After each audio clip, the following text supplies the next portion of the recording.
Tá bom, então vamos começar a gravação. Essa aula, na verdade, é a primeira aula de laboratório que a gente vai ter de CC1. Então, na aula de laboratório, a estrutura vai ser um pouco diferente. A gente vai começar a fazer, vou explicar algumas coisas para vocês que a gente vai precisar, e depois a gente inverte e é vocês que vão desenvolver as coisas e a gente vai tentar ajudar que vocês façam, que vocês consigam realizar as atividades, as tarefas, entendeu? Então, não vai ter muitas gravações relativas ao lab.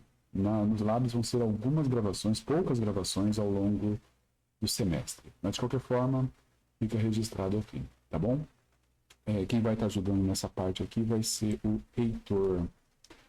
Ok? Então, bem, essa imagem, falando um pouco sobre essa imagem aqui é uma imagem de um dos laboratórios do CNC, um laboratório aqui no Campus 1, não no Campus 2, que a gente estaria fazendo.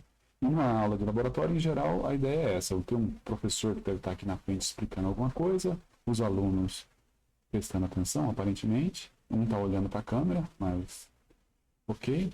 E o professor deve passar alguma tarefa, alguma atividade, e aí os alunos tentam fazer as atividades nos seus respectivos computadores. E é isso que a gente vai simular aqui. Vocês vão fazer as atividades, mas nos computadores de vocês, tá bom?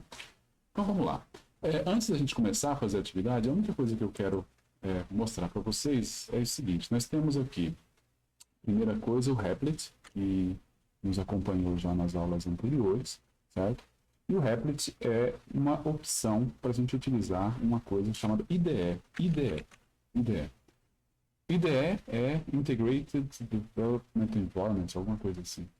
Mas na verdade, IDE é uma interface que a gente usa para fazer esse programa, para programar, compilar, rodar o programa e tudo mais, certo? A gente está usando o Replit porque o Replit é muito simples, ele não exige que você faça instalação de nada, você consegue rodar ele em qualquer lugar, qualquer computador, qualquer lugar que tem um browser, você vai lá e consegue rodar o programa diretamente ali. E a gente vai fazer isso no começo, não precisa. Mais para frente, quando a gente estiver trabalhando com C, eventualmente pode ser que seja melhor fazer numa IDE, mas durante um bom tempo a gente vai fazer as coisas totalmente aqui usando o Replit, tá bom? Ok, então só recapitulando o que a gente fez na aula passada, Heitor, qual é a primeira parte do programa mesmo? Entrada. E a gente tinha feito dessa forma, né? Certo? Esse aqui é a entrada. Eu vou fazer aqui um complexo programa que ele lê dois inteiros, certo? E ele imprime a soma desses dois inteiros, tá bom? Eu acho que é um programa bem complexo, sem fazer laço, sem fazer comparação, sem fazer nada. Ele simplesmente vai rodar. Aí a gente põe para rodar aqui, e aí ele vai ficar esperando. O que ele está fazendo aqui? Ele está esperando que eu diga... Você tem dois inteiros que você gostaria de saber qual que é a soma, Heitor? Eu pode colocar aí 403. 403. 230. 230. Eu sempre tive curiosidade também. Parece que dá 633, certo?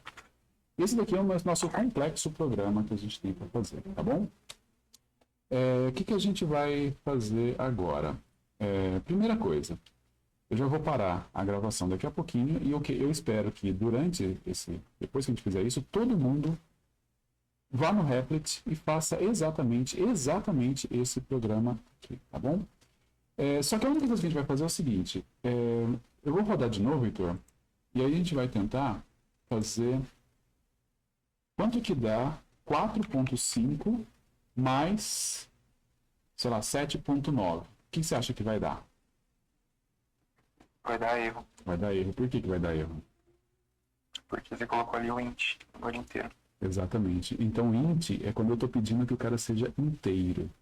E 4.5 não é inteiro. Então, ele joga uma mensagem ali. Essa mensagem vermelha nunca é coisa boa. Talvez você não consiga nem entender o que ele está te falando ali, mas ele está de alguma forma te ofendendo, certo? Dizendo que você não merece, não é digno que ele rode o seu programa. Então, tá errado, certo? O que acontece? Tudo que a gente fez agora foi com int, porque não era relevante, não era interessante. Eu estava tentando explicar a lógica, um monte de coisa. E agora a gente vai só mudar um pouquinho para poder ser um pouquinho mais genérico. Aí, de novo, isso daí, registrar o que já foi falado. essa parte de entrada e saída é a parte que mais varia de linguagem para linguagem.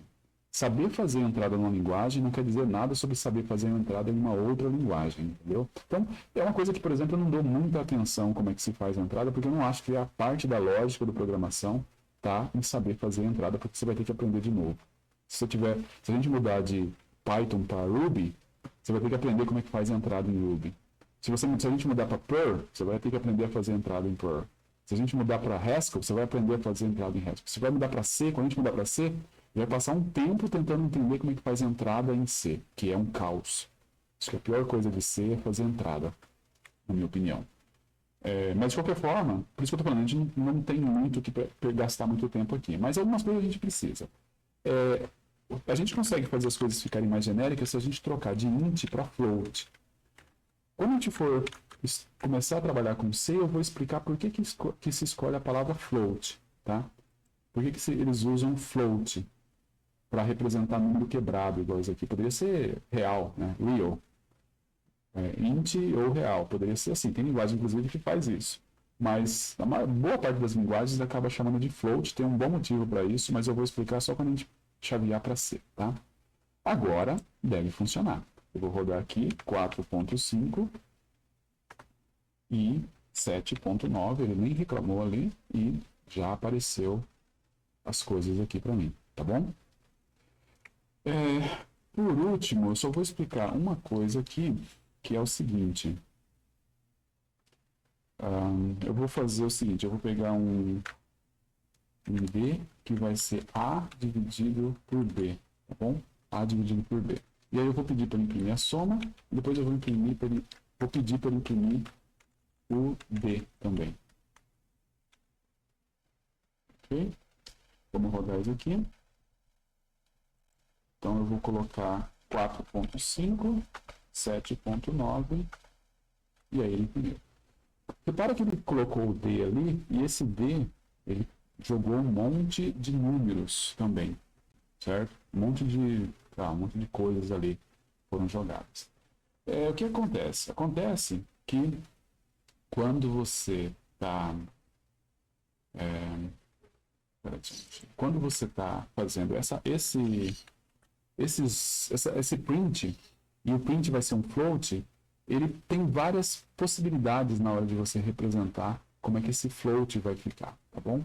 E aí entra a parte de tentar formatar o float, certo? Formatar o float. Eu vou explicar depois, na hora que a gente estiver rodando o exemplo, por que isso é importante, tá?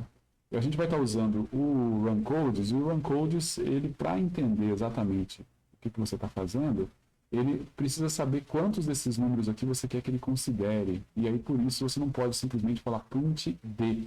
Você vai ter que usar uma sintaxe um pouquinho diferente para fazer isso, tá? Eu vou explicar daqui a pouco como é que faz essa sintaxe diferente, mas é só para a gente ficar alerta que a gente tem que fazer essa distinção aqui também, tá bom? Tá bom, eu vou parar a gravação e aí depois da gravação, eu gostaria que todo mundo fizesse o seu Replit, fizesse exatamente esse programa que eu vou deixar aqui na tela e rodasse. E aí, quando estiver rodado, a gente vai para o próximo passo, tá bom? Estou parando a gravação aqui.